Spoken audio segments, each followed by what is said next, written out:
एक गांव में दो मशहूर लोग रहते थे, पंडित हरिदेव और धोबी गणेश। पंडित हरिदेव अपने ज्ञान, मंत्रों और शास्त्रों के लिए प्रसिद्ध थे। वहीं धोबी गणेश अपने सीधेपन और मेहनत के लिए जाना जाता था।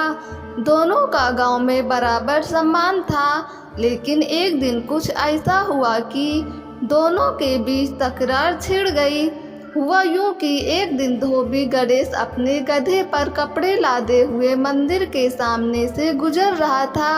उसी वक्त पंडित हरिदेव शांति से मंत्र पढ़ रहे थे। गधा अचानक जोर से रेंकने लगा और पंडित जी की साधना भंग हो गई। पंडित जी भड़क उठे, अरे मूर्ख, तुझे मंदिर के सामने से गुजरते हुए तमीज नहीं है। तेरा गधा मेरी पूजा में विघ्न डाल रहा है। धोबी ने हाथ जोड़कर कहा, पंडित जी, गधा है, जानवर है, उसे क्या समझ।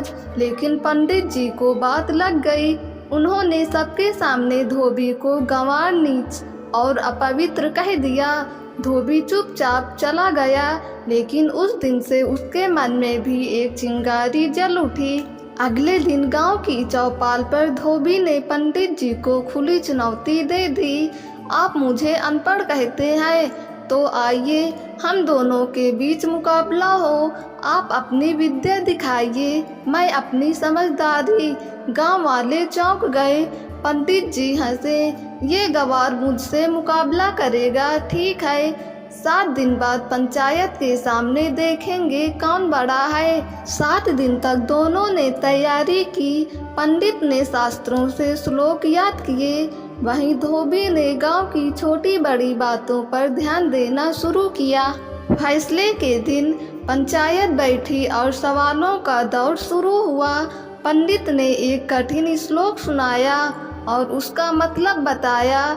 लोग ताली बजा उठे, लेकिन फिर धोबी से पूछा गया, गांव में सबसे जरूरी चीज क्या है। धोबी ने सीधा जवाब दिया, सम्मान। अगर आप किसी को इज्जत देंगे तो वही इंसान आपको जिंदगी भर याद रखेगा, वरना आपके ज्ञान का भी कोई मतलब नहीं। यह सुनकर पूरा गांव शांत हो गया। पंच ने फैसला सुनाया, ज्ञान जरूरी है, लेकिन उससे भी जरूरी है विनम्रता और व्यवहार। आज धोबी की जीत हुई है।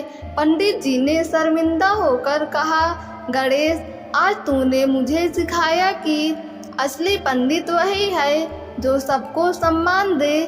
कभी कभी जिनसे हम सबसे कम उम्मीद करते हैं, वही हमें सबसे बड़ा सबक सिखा जाते हैं। याद रखिए, पढ़ाई जरूरी है, लेकिन इंसानियत उससे भी ऊपर है। दोस्तों, अगर आपको ये कहानी पसंद आई हो तो हमारे YouTube चैनल को सब्सक्राइब करके बेल आइकन को क्लिक कर दें, ताकि वीडियो का नोटिफिकेशन सबसे पहले आप तक पहुँचे।